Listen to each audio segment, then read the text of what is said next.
શ્રીમદ ભગવદ્ ગીતા પર આપણે આ પહેલાં 21 ચર્ચાઓ કરી છે, જેમાં આપણે સૌ પ્રથમ તો ભગવદ્ ગીતાના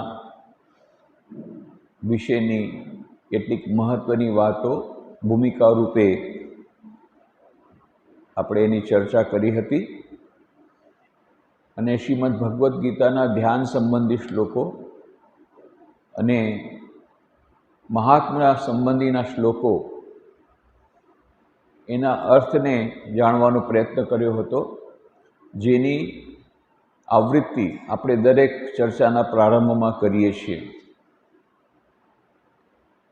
અને પ્રથમ અધ્યાય અર્જુન વિષાદ યોગ એની ચર્ચા આપણે સમાપ્ત કરી લીધી હતી. દ્વિતીય અધ્યાયના 21 શ્લોકોની ચર્ચા પણ આપણે સમાપ્ત કરી લીધી હતી. 22મા અધ્યાયની ચર્ચા ચાલી રહી છે, દ્વિતીય અધ્યાયના, કે જેમાં ભગવાન શ્રી કૃષ્ણ જાણે કે પોતાની સ્ટ્રેટેજી બદલે છે. અત્યાર સુધી તેઓ કહે છે, ભગવાન શ્રી કૃષ્ણ અર્જુનને સમજાવે છે કે આત્મા ન તો હણાય છે, ન કોઈ હણે છે કોઈને. બે પ્રકારના ડર, બે પ્રકારની સમસ્યા અર્જુનના મનમાં હતી. એક કે કદાચ તે મરી જશે તો શું થશે એનો ડર હતો, અને બીજું કે જે બીજાને મારશે તેનું પાપ થશે એનું શું થશે એનો ડર હતો. ભગવાન શ્રી કૃષ્ણે બંને પ્રકારની સમસ્યાનો અંત કરતાં કહ્યું કે તું તો આત્મા છો, ન હન્યતે હન્યમાને શરીરે. મરવાવાળું તો શરીર છે, આત્મા કોઈ દિવસ મરતો પણ નથી અને કોઈને મારતો પણ નથી. તો તું કેમ માને છે કે હું બીજાને મારું છું? તું આત્મા છો અને એટલા માટે તને મરવાનો ડર ન હોવો જોઈએ, અને આત્મા કોઈને બીજાને મારતો પણ નથી એટલે મારવાનો પણ ડર તને ન હોવો જોઈએ. તો મરવાવાળું કોણ છે? દેહ. અને તું તો દેહ નથી, તું તો આત્મા છો. અને મારવાવાળું કોણ છે? એ પણ આત્મા નથી, એ સૂક્ષ્મ શરીર છે, જે ચૈતન્ય તત્વ અહંકાર, મન બુદ્ધિ ચિત્ત અહંકારથી વ્યાપ્ત છે. એવું જે સૂક્ષ્મ શરીર, એ સૂક્ષ્મ શરીર દ્વારા બીજાને હાનિ પહોંચાડવામાં આવે છે. પણ જો તું પોતાને આત્મા સમજતો હો તો તને આ બંને પ્રકારનો ડર રાખવાની જરૂર નથી. ત્યારે જાણે કે અર્જુન કહે છે, તમારી વાત તો સાવ સાચી, પણ આપણે ક્યારેક ક્યારેક પણનો પાણો નાખીએ છીએ એમ અર્જુને પણ પણનો પાણો નાખ્યો કે તમે વાત કરી બધી સાચી, કે આત્માને ડરવાની કોઈ જરૂર નથી, આત્મા કોઈ દિવસ મરતો નથી, આત્મા અમર છે અને શરીર જ મરે છે, અને હું શરીર નથી, બધું તમે સમજાવ્યું. પણ બધી મેં વાત તમારી સાંભળી તો લીધી, પણ એની અનુભૂતિ મને થતી નથી. હજી પણ મને ડર જ લાગે છે મરવાનો. આ બધી આપણી બધી સ્થિતિ, એ જ પરિસ્થિતિ જે છે એ જ છે. આપણે પણ ગીતામાં સાંભળીએ છીએ, ભાઈ આત્મા ન તો મારે છે ન મરે છે, પછી ચિંતા છે નહીં. એ વાત તમારી સાચી, પણ તોય એમને મરવાનો ડર છે મરવાનો ડર આપણો જતો નથી. હા, એ આપણે પ્લેનમાં બેસીને પેલી ઘટનાની જેવું થશે તો એ ડર છે જ આપણા મનમાં. મરવાનો ડર છે અને પાપનો પણ ડર છે. તો આ બે ડર આપણે જતા નથી. એટલે ભગવાન શ્રી કૃષ્ણ હવે જુદી રીત સમજાવે છે કે અત્યાર સુધી એમણે એક ઉચ્ચ કક્ષાએથી સમજાવવાનો પ્રયત્ન કર્યો, પણ અર્જુન એટલે દૂર સુધી ન જઈ શક્યો. તો હવે નીચી કક્ષાએ આવીને ભગવાન શ્રી કૃષ્ણ કહે છે, ઠીક છે, તું જો પોતાને દેહ જ માનતો હો તો બીજી વાત તું સાંભળી લે. વાસાંસી જીર્ણાની યથા વિહાય નવાની ગૃહ્ણાતિ નરોપરાણી તથા શરીરાણી વિહાય જીર્ણાની અન્યાની સંયાતિ નવાની દેહી. વાસાંસી જીર્ણાની, જેવી રીતે મનુષ્ય ફાટ્યા તૂટ્યા કપડાં ઉતારીને બીજા નવા કપડાં પહેરી લે છે, તેવી જ રીતે આ શરીરધારી આત્મા પણ જૂના પુરાણા શરીરો છોડીને બીજા નવા શરીરોમાં પ્રવેશ કરે છે. મૃત્યુ એટલે બીજું કાંઈ નથી, નવા વસ્ત્રો ધારણ કરવા, જૂના વસ્ત્રોને ત્યાગી દેવા. સ્વામી વિવેકાનંદ કીધું હતું Eric હેમન્ડને It may be that I shall find it good to get outside of this body, to cast it off like a worn-out garment. But I shall not cease to work. I shall inspire men everywhere until the world shall know that it is one with God. એવું બની શકે? સ્વામી વિવેકાનંદ કહે છે કે હું આ શરીરને જૂના વસ્ત્રની જેમ ત્યાગી દઈશ, પણ હું કાર્ય કરતો ક્યારે નહીં અટકું જ્યાં સુધી આ વિશ્વમાં કોઈ પણ એક વ્યક્તિ છે જેને આ આત્માની પ્રાપ્તિ નથી થઈ, દિવ્યતા પ્રાપ્તિ નથી થઈ, ત્યાં સુધી હું અવિરત કાર્ય કરતો રહીશ. તેમાં આપણે આ શબ્દ જ વાપર્યો છે, જૂના કપડાને ત્યાગી દઈશ. જેમ જૂનો કપડાને ત્યાગી દે છે એમ આ શરીરને હું ત્યાગી દઈશ. તો અહીંયા ભગવાન શ્રી કૃષ્ણ આ જ શબ્દ વ્યવહાર કરે છે. આ તો જૂનું કપડું છે, ફાટેલા તૂટેલા કપડાં, જૂની ડિઝાઇનના, જૂની ફેશનના કપડાં આપણને ફેંકી દેતા કે છોડતા કોઈ જરાય આપણને દુઃખ નથી થતું, ઉલટાનું આપણને આનંદ થાય છે કે ચાલો નવા કપડાં આવ્યા. નવા કપડાં મળવાથી, જૂના કપડાં ત્યાગવાથી લોકોને દુઃખ નથી થતું. મુખ્ય વસ્તુ છે કે આપણે એને અત્યારે હજી એ જૂના વસ્ત્ર છે એની અનુભૂતિ આપણને થતી નથી કે આ જૂના વસ્ત્ર છે, શરીર છે એ જૂનું છે અને બીજું નવું શરીર મળવાનું છે. અહીંયા એન્ડ નથી થતો, ધી એન્ડ, બસ મરી ગયા એટલે પછી. જો ધી એન્ડ થાય તો એ ધી એન્ડ ક્યારે આવે છે? જ્યારે મોક્ષની પ્રાપ્તિ થાય છે. ઘણા લોકો એમ માને છે કે આપણે આત્મહત્યા કર્યું એટલે પતી ગયું, ધી એન્ડ આવી ગયો, આપણા બધા દુઃખોનો અંત આવી જશે. ક્યારે? કે આપણે મરી જશું. મરવાથી કંઈ સોલ્યુશન થવાનું નથી, કારણ કે પાછું નવું શરીર મળશે. તરત જ નહીં મળે. જો આત્મહત્યા કરે તો પ્રેતયોનીમાં જવું પડશે એમ કહે છે આપણા શાસ્ત્રોમાં, અને પછી પાછળથી પાછું બીજું શરીર, જળ શરીર મળશે પશુ પક્ષીનું, એના પછી પાછું મનુષ્ય શરીર મળશે કર્મ પ્રમાણે, અને વળી પાછું ચક્કર ચાલશે, પુનરપી જન્મમ પુનરપી મરણમ, ચાલતું રહેશે ચક્કર. આ ચક્કરમાંથી બહાર જ્યાં સુધી નથી આવતા ત્યાં સુધી ચક્કર ચાલવાનું છે. તમે ચાહો કે ન ચાહો, આમાં કોઈ ચોઈસ નથી કે ભાઈ મેં તો હવે જન્મ લઈ લીધો, મારે મરવું નથી. એનું જ નામ તો મુક્તિ છે. એના માટે તપસ્યા કરવી પડે. તો કેટલા દિવસ? દિવસ નહીં, વર્ષો. અરે વર્ષો નહીં, જન્મો જન્મ, ઘણા જન્મની તપસ્યા પછી છેવટે જે મળે એનું નામ મુક્તિ કે મોક્ષ, કે હંમેશા માટે આવાગમનના ચક્કરમાંથી મુક્ત થવાનું. ખંડન ભવબંધન જગબંધન વંદિતમાય, સ્વામી વિવેકાનંદ કહે છે રામકૃષ્ણ આરતીમાં કે ભવબંધનને ખંડન કરનારા છે શ્રી રામકૃષ્ણ. આપણે કેમ એની રોજ આરતી કરીએ છીએ? કારણ કે ભવબંધનને ખંડન કરનારા છે. ભવબંધનને ખંડન કરવું બહુ કઠિન છે. ભવબંધન એટલે શું છે? આવાગમન ચક્કર. ચાહો કે ના ચાહો તમારે મરવું જ પડશે. ચાહો કે ના ચાહો ફરી પાછો જન્મ થશે જ થશે. ચાહો કે ન થાઓ ફરી પાછું મળવું પડશે. ચાહો કે ના ચાહો ફરી પાછો જન્મ. આ જન્મ મરણ જન્મ મરણ જન્મ પુનરપી જન્મમ પુનરપી મરણમ, આ ચક્કર ચાલતું જ રહેશે. આ ચક્કરડું ક્યાં સુધી? જ્યાં સુધી કે પૂર્ણતાની પ્રાપ્તિ નથી થઈ.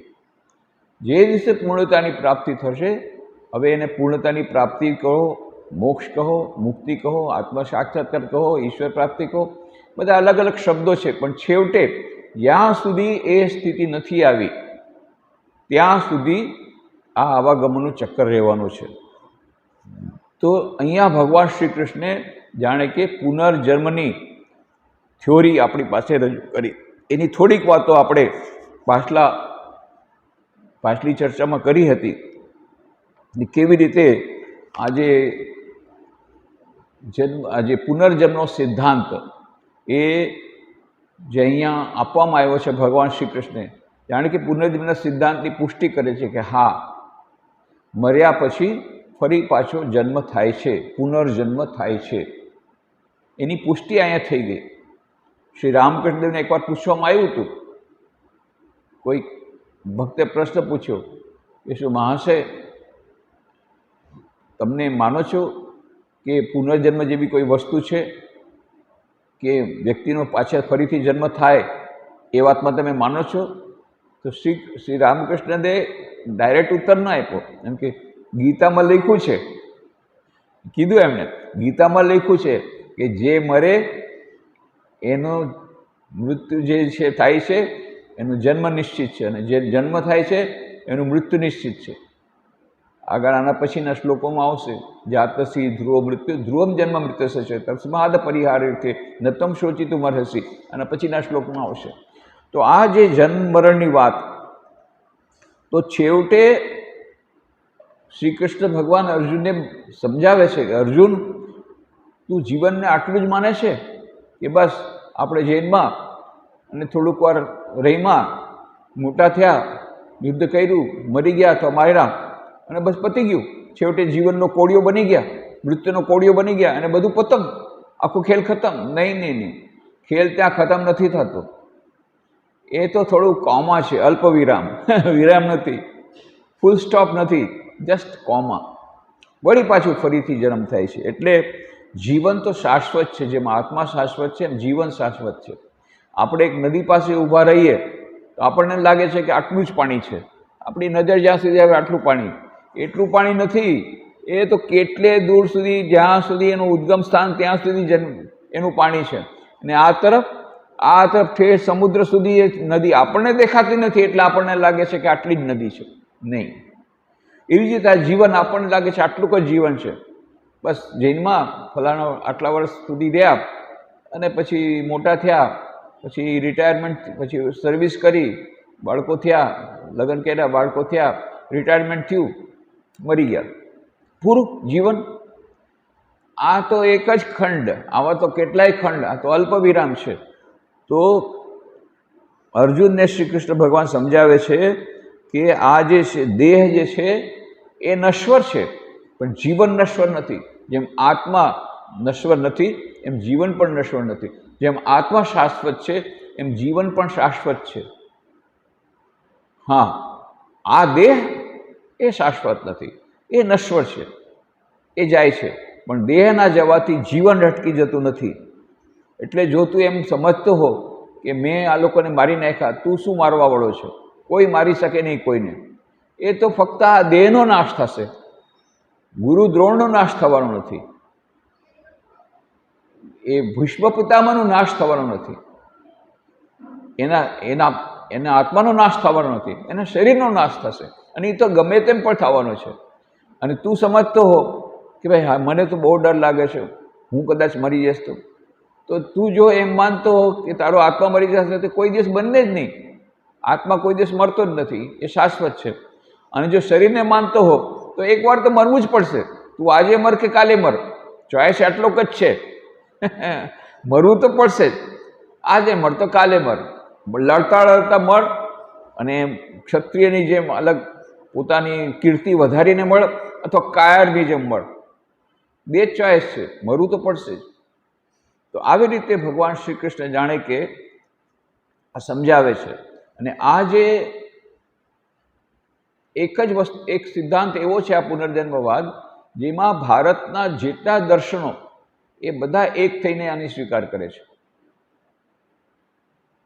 ઇવન ત્યાં સુધી કે જૈન ધર્મ, બૌદ્ધ ધર્મ, જે બધા અલગ દર્શન પોતાને માને છે, અલગ ધર્મ પણ માને છે, એ લોકોને હવે તો પોતાનો અલગ જ ધર્મ માને છે. માઇનોરિટીનું સ્ટેટસ મળી ગયું છે જૈન ધર્મને, અને બૌદ્ધ ધર્મ તો પોતાને અલગ જ માને છે. પણ સ્વામી વિવેકાનંદ કહે છે Jainism and Buddhism they are the rival child of Hinduism. આ હિન્દુ ધર્મમાંથી જ પ્રકટ થયા છે, ત્યાંની એમાંથી જ ઉત્પન્ન થયા છે. બેસિકલી ભગવાન બુદ્ધ તો હિન્દુ ધર્મમાં જ પ્રકટ થયા હતા, એમના જ અહીંયા ભારતમાં જ એમનો જન્મ થયો હતો. ભગવાન મહાવીર, એમનો જન્મ તો હિન્દુ ધર્મમાં જ થયો હતો અને અહીંયા ભારતમાં જ થયો હતો. પછી એમણે પોતાના અલગ દર્શનશાસ્ત્ર જુદું હોઈ શકે છે, પણ એને અલગ પણ તમે માનો ધર્મ, તો પણ જૈન ધર્મ, બૌદ્ધ ધર્મ, શીખ ધર્મ, જેટલા પણ ધર્મો છે, જેટલા પણ પંથો છે, જેટલા પણ સંપ્રદાયો છે, એ બધા પુનર્જન્મવાદ અને કર્મવાદનો માને છે. આ એક કોમન વસ્તુ છે જે બીજે ક્યાંય એમાં બીજી કોઈ આપણને મળતી નથી. બીજી જગ્યાએ બીજી વસ્તુઓમાં ઘણી બધી જગ્યાએ મતભેદ હોઈ શકે છે, પણ આ એક સિદ્ધાંત એવો છે જે સિદ્ધાંત બધા સ્વીકાર કરે છે. હા, સેમિટિક રિલિજન જેને કહે છે, સેમિટિક રિલિજન. સેમિટિક રિલિજન એટલે ઇસ્લામ અને ક્રિશ્ચિયનિટી, ઈસાઈ ધર્મ અને ઇસ્લામ ધર્મ, ખ્રિસ્તી ધર્મ અને ઇસ્લામ ધર્મ, એ લોકો માનતા નથી પુનર્જન્મવાદને, એ લોકો આત્મામાં પણ માનતા નથી. બૌદ્ધ ધર્મ પણ આત્મામાં નથી માનતો, આત્માના અસ્તિત્વમાં, પણ પુનર્જન્મને પાછો સ્વીકાર કરે છે, કર્મબાદને પાછા સ્વીકાર કરે છે. તો એની અત્યારે વિસ્તારથી વાત આપણે નહીં કરીએ, વિસ્તારમાં નહીં જઈએ, પણ જે મુખ્ય વસ્તુ છે કે અહીંયા ભગવાન શ્રી કૃષ્ણ જે વાતને કહે છે, પુનર્જન્મવાદને અહીંયા પોતાની સ્થાપના કરે છે કે પુનર્જન્મમાં જો તમે માનતા હો તો તમારે ડરવાની કંઈ વસ્તુ નથી. કેમ? કારણ કે આ જે જન્મ છે એ ત્યાં બોલો ફૂલ સ્ટોપ નથી. આના પછી માન લો તારું શરીર મળશે તો પાછું બીજું શરીર પ્રાપ્ત થશે, નવા કપડાં પ્રાપ્ત થશે. આ તો કપડું છે, વસ્ત્ર છે. એ વસ્ત્ર ક્યારેક ક્યારેક છોડવું જ પડશે તારે. કેટલુંક પહેરીને કેટલુંક પહેરીશ, જ્યારે સાવ ફાટી જશે એકવાર તો તને છોડવું પડશે. આઈસીયુમાં કેટલોક ટાઈમ રહીશ? 10 વર્ષ. ટર્મિનલ પેશન્ટ તરીકે કેટલો વર્ષ રહીશ? 20 વર્ષ. પછી તો ગમે એટલું તું ફાટેલું છે, તું કહેશ કે હું ફાટેલું શરીર, ભલે ગમે એટલું ફાટેલું, હું નહીં છોડું. એક દિવસ તો છોડવું જ પડશે. આપણે જોઈએ છીએ ક્યારેક ક્યારેક કોઈ ટર્મિનલ પેશન્ટ 10-10 વર્ષ, 20-20 વર્ષ સુધી નોટ આઉટ રહે છે, આઈસીયુમાં રહે છે, બધું રહે છે. છેવટે પણ જવું તો પડે જ છે. અને ત્યારે તો લોકો ખુશ થાય છે કે ભાઈ આનો શરીર દેહ છૂટતો નથી ને. હવે તો યુથેન્સિયા નામની વસ્તુ આવી રહી છે. યુથેન્સિયા, ઓસ્ટ્રેલિયા પહેલો દેશ છે કે યુથેન્સિયાને માન્યતા આપી. યુથેન્સિયા કોને કહેવાય છે? કે જે માની લો બહુ માણસ એકદમ રોગી છે, ખૂબ ઘણા વર્ષોથી ભોગવી રહ્યો છે અને ટર્મિનલ પેશન્ટ છે, કોઈ પણ પ્રકારે એનો રોગ દૂર થવાનો નથી, ડૉક્ટરે કહી દીધું. આમાં કોઈ પરિવર્તન નહીં થાય, મહિલા સિવાય આનું બીજું કોઈ પરિણામ નહીં આવે, હવે જીવ બચવાની કોઈ શક્યતા નથી. અને એ બહુ જ દુઃખ ભોગવી રહ્યું હોય ત્યારે એ એપ્લાય કરે અને વિશેષ એને ડૉક્ટર લોકો પછી ઇન્જેક્શન આપીને મારી નાખે. તો એ વસ્તુ ત્યાં ઓસ્ટ્રેલિયન ગવર્મેન્ટે પહેલાં શરૂઆત કરી. યુથેન્સિયા એટલે ઈચ્છા મૃત્યુ.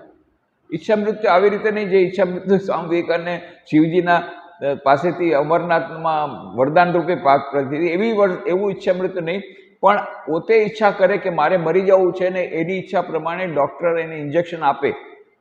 એને મરવાની એટલે મરવાનું એને સ્વાધીનતા, એમ મરવાની એને સ્વાધીનતા જોઈએ છે, કારણ કે હવે સહન કરી શકતું નથી. તો એના ઉપર એ દર્દીની આટલું બધું દુઃખ છે એને ધ્યાનમાં રાખીને ઓસ્ટ્રેલિયન સરકારે નક્કી કર્યું કે યુથેન્સિયા વિલ બી એલાઉડ.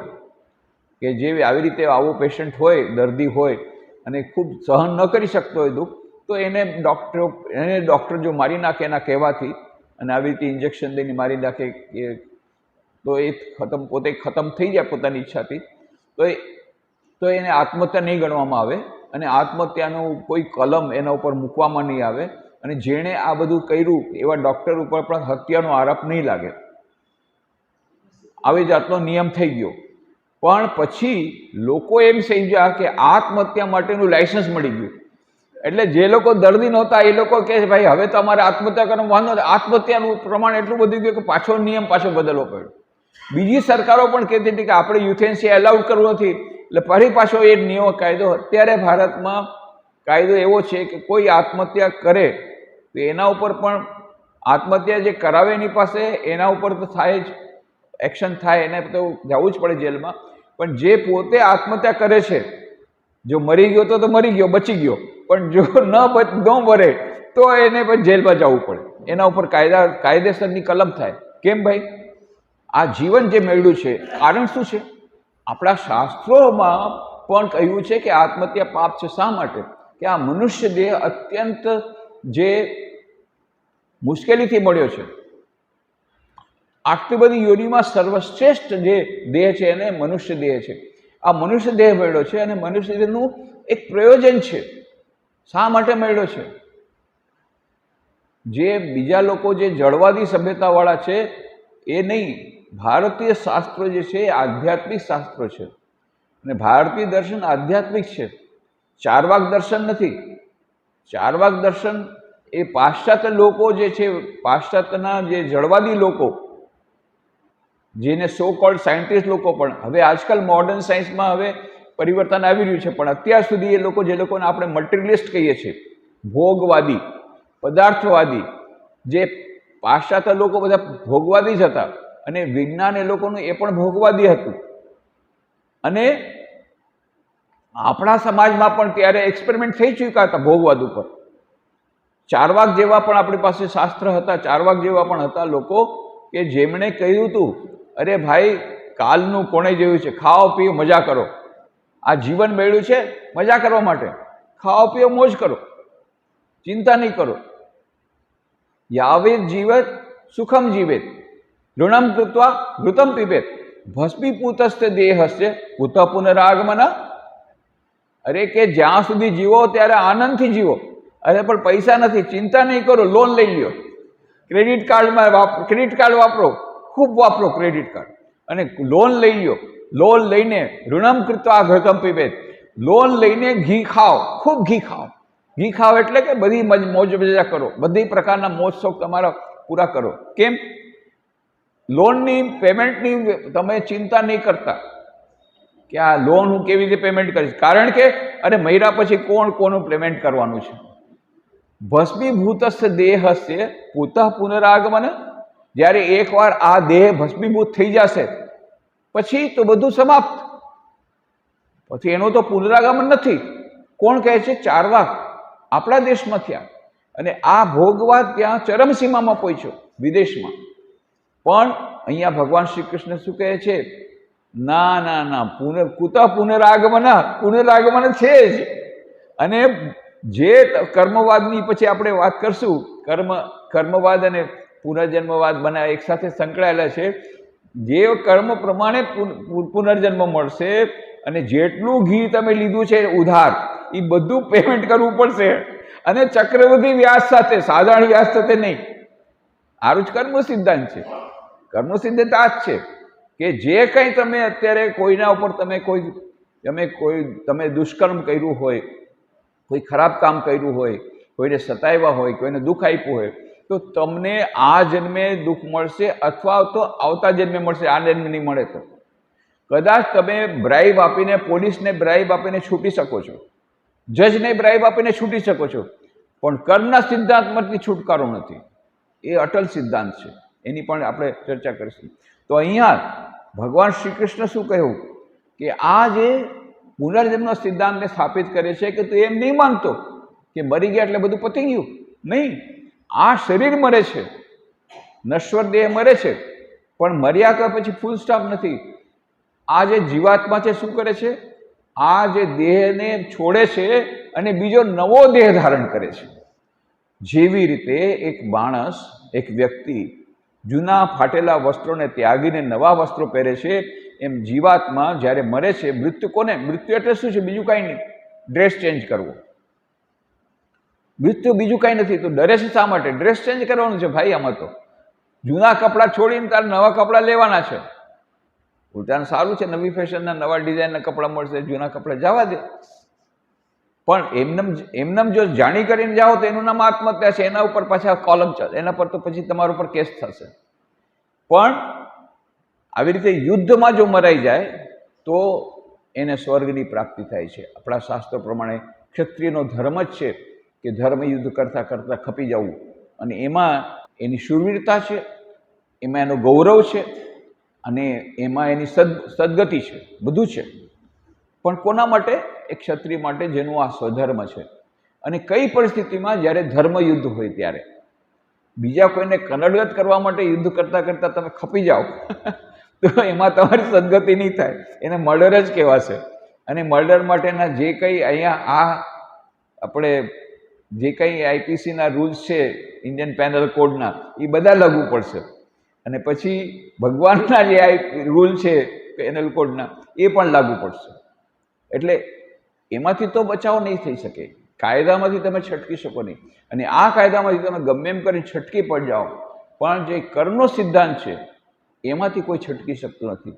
તો આ જે અત્યારે અહીંયા વાત કરી કે બધા જ ધર્મ મતવાદો ભારતમાં એ લોકો પુનર્જન્મવાદને માને છે, અને એમ જ માને છે કે આ જે મૃત્યુ થાય છે એ અલ્પ વિરામ છે, ફૂલ સ્ટોપ નથી, પૂર્ણ વિરામ નથી. ફરી પાછો આ દેહને છોડી દે છે આ જીવાત્મા. નવો દેહ ધારણ કરે છે, એના કર્મો પ્રમાણે નવો દેહ ધારણ કરે છે.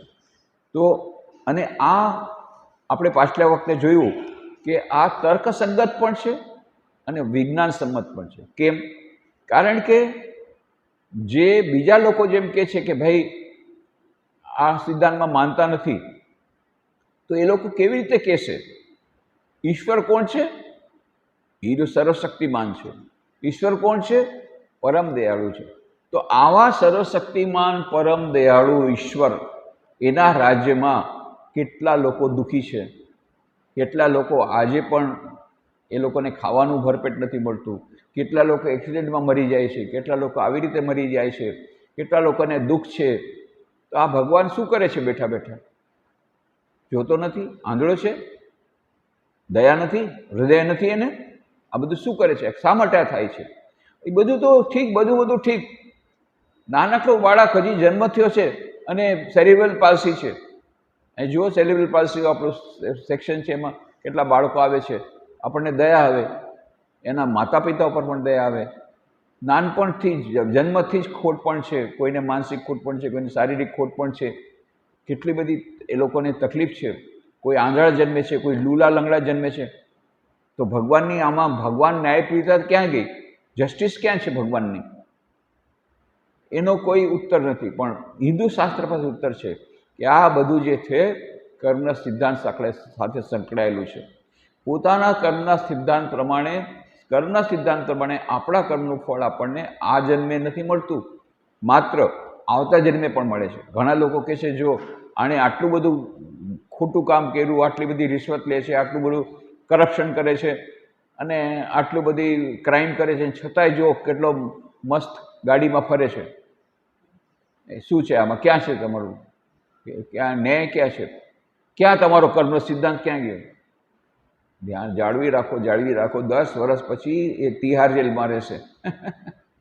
અને જે ઈમાનદાર છે, જે આજે સ્કૂટર ચલાવે છે, એ ગાડીમાં જશે. પણ રાહ જોવી પડે. એકદમ ને એકદમ બધું નથી થતું. અને કદાચ એવું પણ બને કે આવતા જન્મે એનું ફળ મળે, એવું પણ બને. તો એ જે જન્મથી જે ખોટપણવાળા છે, એ એમના પૂર્વજન્મમાં એવા કોઈ કામ કર્યા હશે કે જેને કારણે આ છે. પણ એનો અર્થ નથી કે આપણે એમના પ્રત્યે કરુણા ન દર્શાવીએ. એનો અર્થ નથી કે આપણે રોગીનારાયણની સેવા ન કરીએ કે ભાઈ તું કર્મના સિદ્ધાંત પ્રમાણે તને રોગ થયો છે, તું ભોગવ. એવું નહીં. આપણે હૃદયહીન ન થઈ શકીએ. એટલે એ આવ્યા હતા ગોસેવક સ્વામી વિવેકાનંદ પાસે કે ભાઈ આટલા બધા માણસો મરી રહ્યા છે, તો એ લોકો માટે તમે કંઈ કરતા નથી, માત્ર ગો સેવા કરો છો તમે. તો એ લોકો માટે અત્યારે તમારી પાસે આટલું મોટું ફંડ છે, આટલા લોકો મરી રહ્યા છે ભૂખે, તો એ લોકોને થોડુંક તમે રાહત કાર્ય કેમ નથી કરતા? તો કે અરે એ લોકો મરી રહ્યા છે તો એના કર્મના પ્રમાણે મરી રહ્યા છે, એમના કર્મના સિદ્ધાંત પ્રમાણે મરી રહ્યા છે. સ્વામી વિવેકાનંદ કે આ તમારો કર્મનો સિદ્ધાંત ક્યાં સુધી પહોંચ્યો? કે આ કર્મનો સિદ્ધાંત. તો પછી સ્વામી વિવેકાનંદ કીધું તો પછી એમ કહી શકાય કે આ ગાય જે કસાઈખાનામાં જાય છે એ પણ એના કર્મ પ્રમાણે જાય છે. તો એને શા માટે બચાવો છો? કે ના ના, અમે તો ફક્ત ગાયને જ બચાવીએ છીએ, માણસને નથી બચાવતો. માણસ એના કર્મ પ્રમાણે ભોગે, એમાં માનવ કાંઈ લેવું દેવું નહીં. એટલે આવી રીતે આપણે પોતાનું અલગ અલગ અર્થ, જુદા જુદા અર્થ, ખોટા અર્થ કાઢીએ છીએ કર્મના સિદ્ધાંતમાં. અને એ પ્રમાણે પણ એનો અર્થ એ નથી, હા ઠીક છે, એના કર્મ પ્રમાણે જે થઈ ગયું. અત્યારે આપણે કર્મ પ્રમાણે આપણે જ્યારે જોઈએ છીએ ત્યારે આપણે એની સેવા કરીએ તો આપણું કર્મ સુધરશે, એમ સમજીને આપણે કરવાની છે સેવા. તો જે કંઈ હોય, અહીંયા જે મુખ્ય વસ્તુ છે કે આપણે એ સમજી લેવું જોઈએ કે આ જે જીવન છે અનંત છે અને એનું જીવનનો ઉદ્દેશ્ય શું છે. જે પાશ્ચાત્ય દર્શન પ્રમાણે જીવનનો કોઈ ઉદ્દેશ્ય નથી. જેમ મેં કીધું, ચારવાક જે લોકો ભૌતિકવાદી છે, જળવાદી સભ્યતા માને છે, એ લોકો બસ કે ખાઓ પીઓ મોજ કરો મરી જાઓ, બસ બીજું કોઈ જીવન છે જ નહીં, પુનર્જન્મની કોઈ વસ્તુ છે જ નહીં, માટે ખાઓ પીઓ અને મજા કરો. પણ ને બીજી વસ્તુ છે કે એ લોકોને શું માને છે કે જીવનનો કોઈ ઉદ્દેશ્ય નથી. ઉદ્દેશ્ય વળી શું છે? જ્યાં છે જેવા જૈનમાં છીએ, આકસ્મિક રીતે જૈનમાં છીએ, આકસ્મિક રીતે મરી જશું, જે છે ત્યાં સુધી ભોગવી લ્યો, સુખ ભોગવી લ્યો, જેટલું ભોગવાય એટલું. બસ આ જ એ લોકોની થિયોરી છે. પણ સ્વામી વિવેકાનંદ કહે છે આપણે ત્યાં આપણા શાસ્ત્રોમાં કહ્યું છે કે આ આપણું જે ઇવોલ્યુશન થિયોરી છે એ જુદી છે, એમાં જીવનનો ઉદ્દેશ છે. તો જ્યારે આ ક્રમ વિકાસની જે થિયોરી જ્યારે ચાર્લ્સ ડાર્વિનની વાત આપણે કરી કે ચાર્લ્સ ડાર્વિન એ મોટા સાયન્ટિસ્ટ હજી વૈજ્ઞાનિક થઈ ગયા, અને એમણે ક્રમ વિકાસના સિદ્ધાંત થિયોરી ઓફ ઇવોલ્યુશન એ જ્યારે બહાર પડી અને એ ઓરિજિન ઓફ સ્પેસીસ નામનું પુસ્તક બહુ ફેમસ થયું, આખો જગતમાં ખળભળાટ મચી ગયો. કારણ કે એમની જે થિયોરી હતી કેટલાક ધર્મના વિરુદ્ધમાં જતી હતી, કે જે લોકો જે માનતા હતા એની વિરુદ્ધમાં જતી હતી. પણ એમણે સાયન્ટિફિકલી પુરવાર કર્યું હતું કે ચાર્લ્સ ડાર્વિને શું કર્યું, ક્રમ વિકાસના સિદ્ધાંતમાં થિયોરી ઓફ ઇવોલ્યુશન. તો એ થિયોરી ઓફ ઇવોલ્યુશન શું છે? થિયોરી ઓફ ઇવોલ્યુશનમાં પહેલી વાત એમણે કીધી કે આ જેટલી બધી યોનિઓ તમે જુઓ છો એ બધા ક્રમ વિકાસ પ્રમાણે આવી છે, અચાનક બધી નથી આવી. તો શરૂઆતમાં જીવનનો પ્રવાહનો પ્રારંભ એ લોકો માને છે અમીબાથી થયો છે. અમીબા નામની એક જીવાણુથી થયો છે, નાનકડું સૂક્ષ્મ, એ સૂક્ષ્મ કીટાણુ અમીબા, એ ફર્સ્ટ સ્ટેપ છે. ફર્સ્ટ ઇવોલ્યુશન ત્યાંથી શરૂ થયું. અમીબાથી પછી બીજી યોનિઓ, બીજા પશુ પક્ષી, એમ કરતાં છેવટે વાંદરા સુધી આવ્યો, મંકી સુધી આવ્યો, અને પછી ત્યાંથી પછી મનુષ્ય બન્યો. આવી રીતે આખું ક્રમ છે. તો જીવન પ્રવાહનો પ્રારંભ અમીબાથી થાય છે. બીજું, આ જીવન પ્રવાહ જુદી જુદી યોનિનો વિકાસ કરતો કરતો મનુષ્ય યોનિ સુધી જાય છે. અને આ શા માટે થાય છે એના બે કારણો ડાર્વિને આપ્યા. એક, સર્વાઈવલ ઓફ ધ ફિટેસ્ટ, કે જે સૌથી બલિષ્ઠ હોય એ જ બચે, બાકી નહીં બચે. આ બધી યોનિઓ, કેટલી બધી યોનિઓ અદૃશ્ય થઈ જાય છે. કેમ? જે યોનિઓ બલિષ્ઠ હોય છે એ જ બચી શકે છે. તો survival of the fittest and natural selection, એ નિર્વાચન, પ્રાકૃતિક નિર્વાચન, આ બે કારણોથી યોનિઓનું પરિવર્તન પામે છે. અને ધીરે ધીરે હજી બીજી યોનિ, એમાંથી બીજી યોનિ, આમ પરિવર્તન કરતાં કરતાં છેવટે મનુષ્ય યોનિ સુધી આ વિકાસ જાય છે.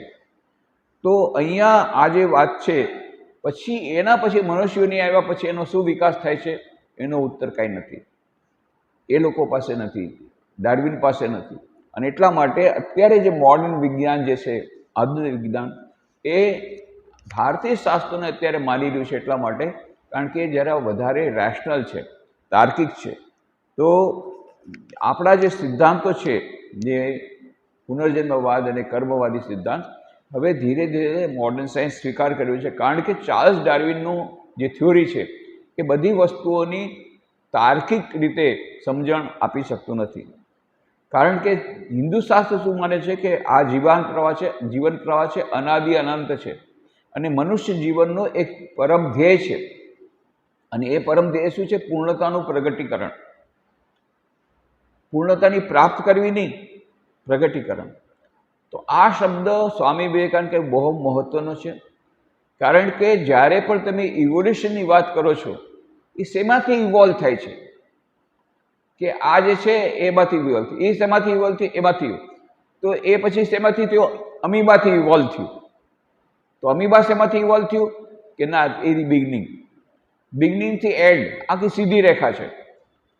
મોડર્ન સાયન્સ પોતે જ કહે છે કે કોઈ પણ વસ્તુ સીધી રેખા સુધી જો અનંત સમય સુધી તમે સીધી રેખાને અનંત દૂરી સુધી લઈ જાઓ, અનંત દૂર સુધી લઈ જાઓ, તો એ વ્રત બની જાય છે.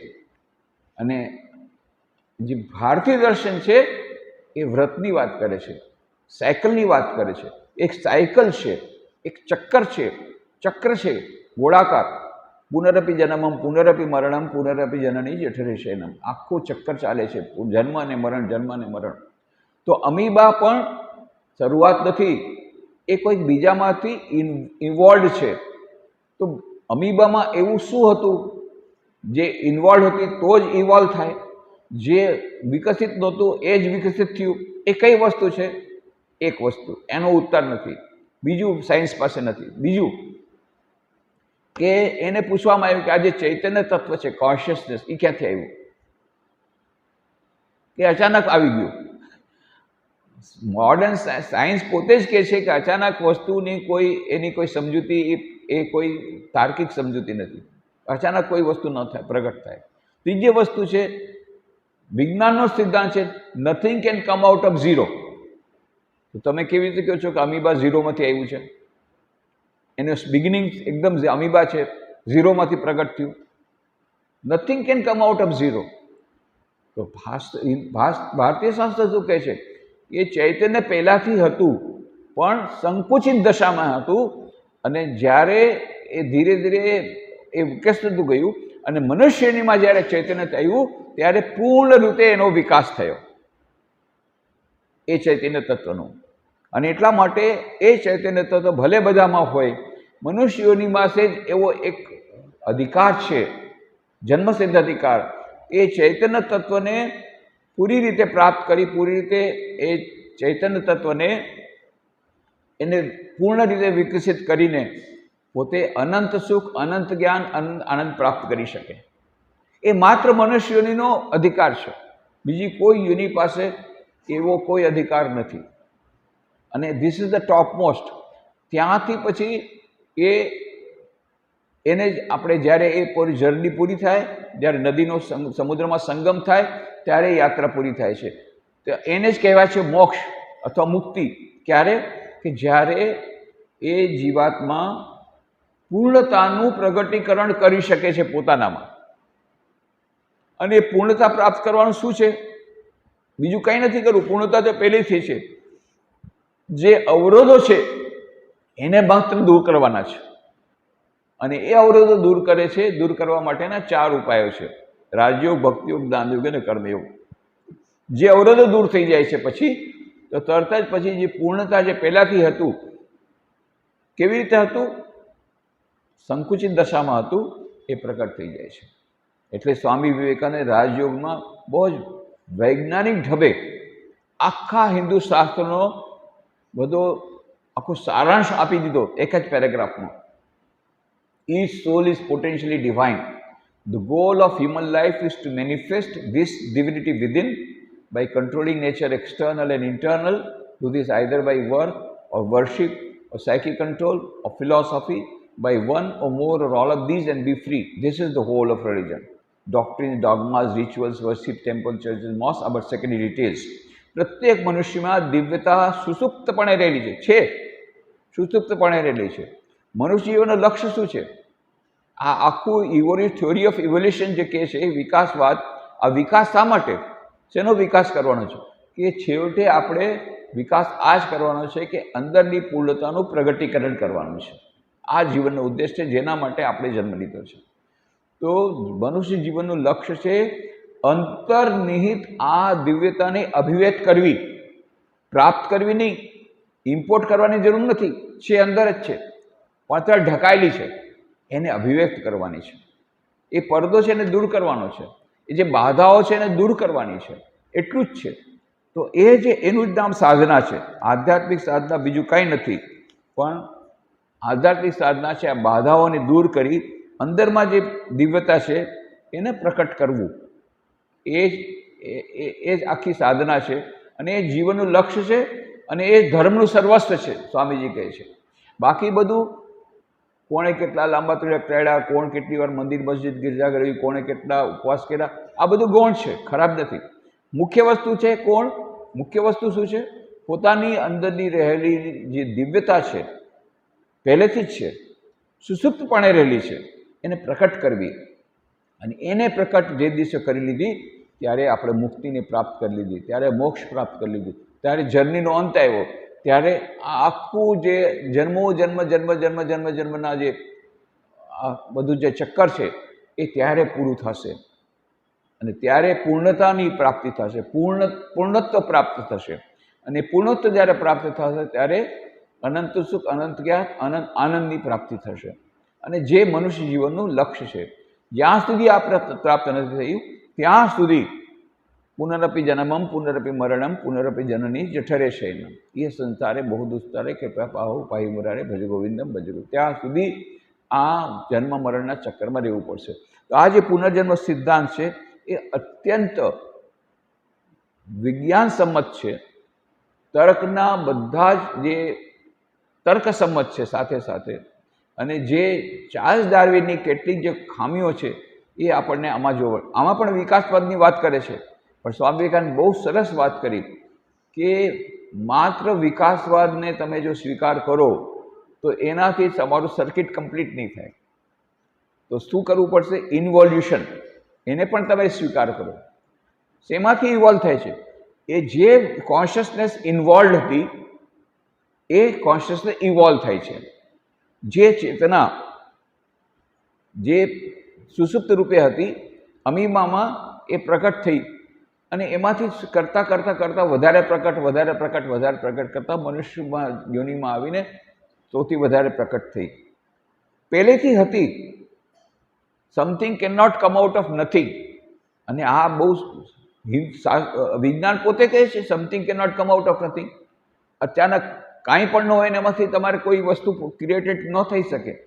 તો પહેલેથી હતું કોન્શિયસનેસ, પણ ઇન્વોલ્વ હતું, એ ઇવોલ્વ થઈ ગયું. અત્યંત એ વિજ્ઞાન સંમત અને તર્ક સંમત આ જે છે. અને યોનિઓ તો આધુનિક વિજ્ઞાન પ્રમાણે 128 લાખ યોનિઓ છે અત્યારે, એઝ ઓન ટુડે. પણ આપણા શાસ્ત્રમાં કહ્યું છે કે 84 લાખ યોનિઓ છે. પણ આ તો ક્યારે હજારો વર્ષ પહેલાં કહ્યું. વિચાર કરો, કંઈ વધારે અંતર નથી. 84 લાખ યોનિઓનું એ વાત ક્યારે કરી? હજારો વર્ષ પહેલાં, જ્યારે માઇક્રોસ્કોપ પણનું એ નહોતું, એની પણ ઇન્વેન્શન નહોતું થયું. અને ત્યારના વખતમાં 84 લાખ યોનિઓ કહે છે. અને અત્યારે 128 લાખ યોનિઓ મોડર્ન સાયન્સ કહે છે. તો વધારે અંતર નથી.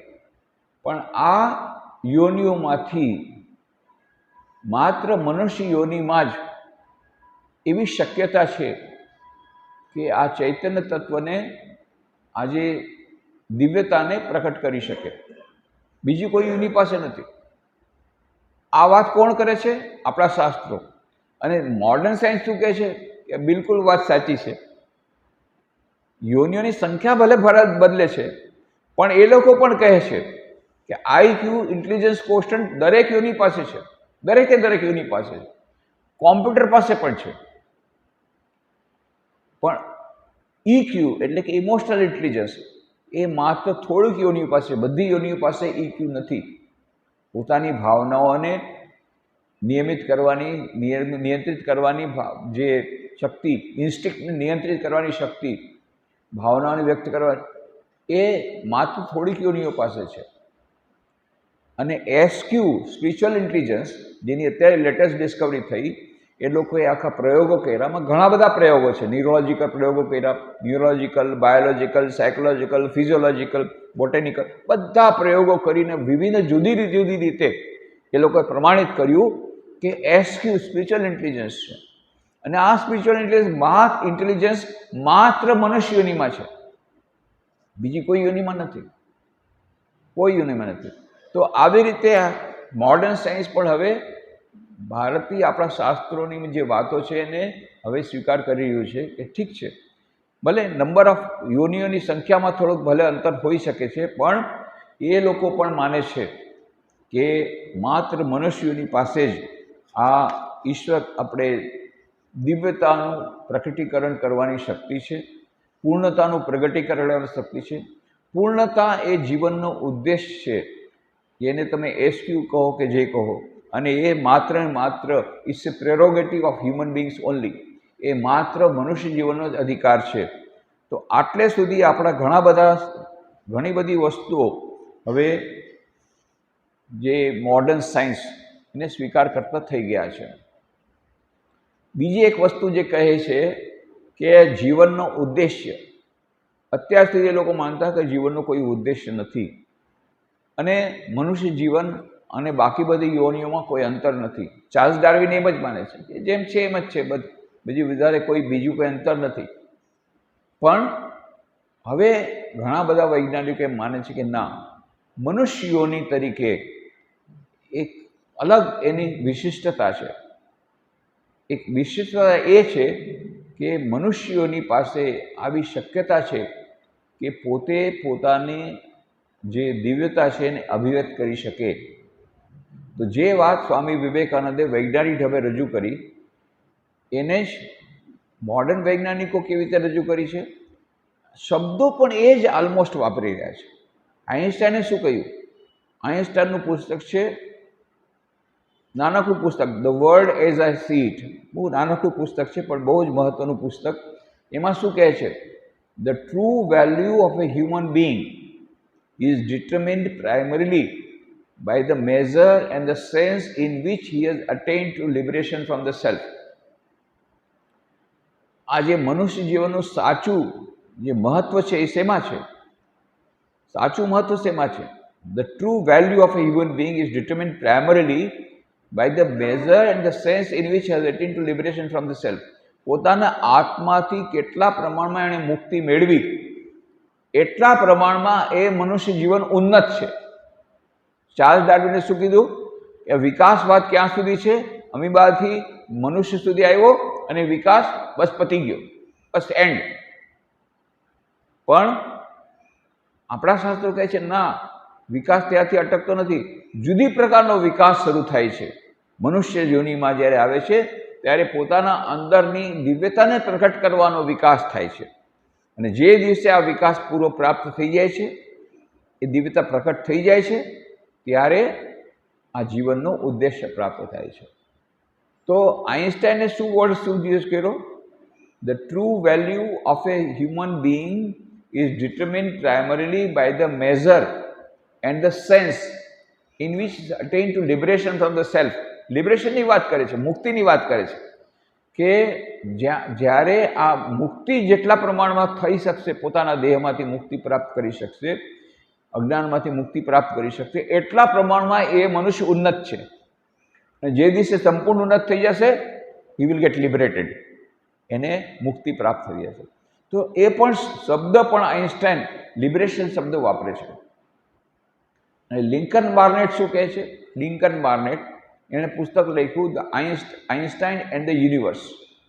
આઈન્સ્ટાઈન એન્ડ ધ યુનિવર્સ નામના પુસ્તકમાં શું લખે છે કે man has a unique capacity of transcending himself and perceiving himself in the act of perception.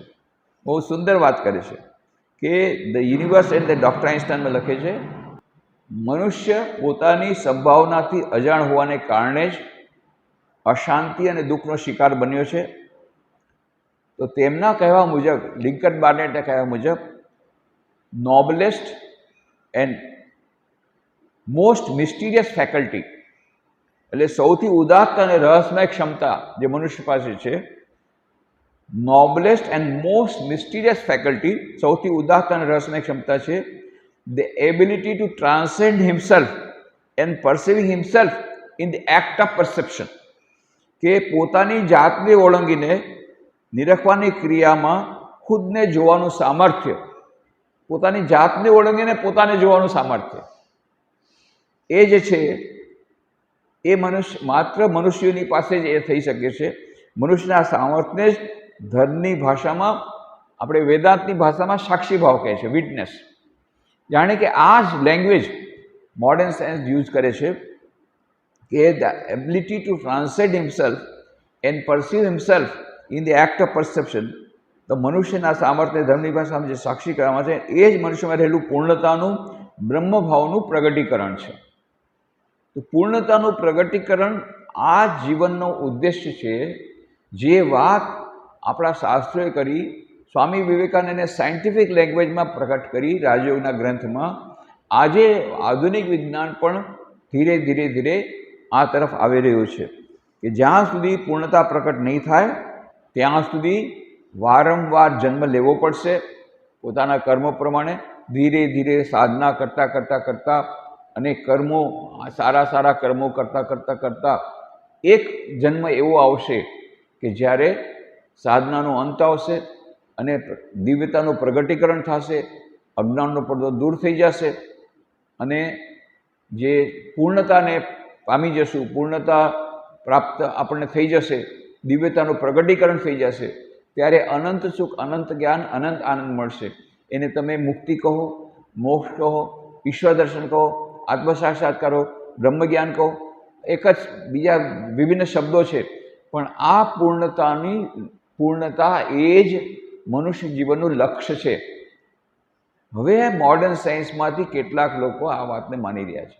કેટલાક બાયોલોજિસ્ટ, એની વાત આપણે પછીના ચર્ચામાં કરશું. જુલિયન હક્સલે જેવા બાયોલોજિસ્ટ, એ લોકો પણ હવે કહે છે કે ના, જે વાત ચાર્લ્સ ડાર્વિને કરી હતી બહુ સારી વાત છે, પણ એના લિમિટેશન છે. એનાથી આગળ વધીને જે વેદાંત જે વાત કરે છે એને આપણે સ્વીકારવી પડશે. એવી વાત modern biologist, modern psychologist, modern scientist એ લોકો હવે સ્વીકાર કરી રહ્યા છે. એ બધા કેવી રીતે સ્વીકાર કરી રહ્યા છે એ બધાની વાતો આપણે હવે આગળની ચર્ચામાં કરશું.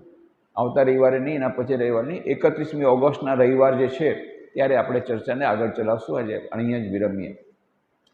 ઓમ શાંતિ શાંતિ શાંતિ. હરિ ઓમ તત્સત. શ્રી રામકૃષ્ણાર્પણમસ્તુ.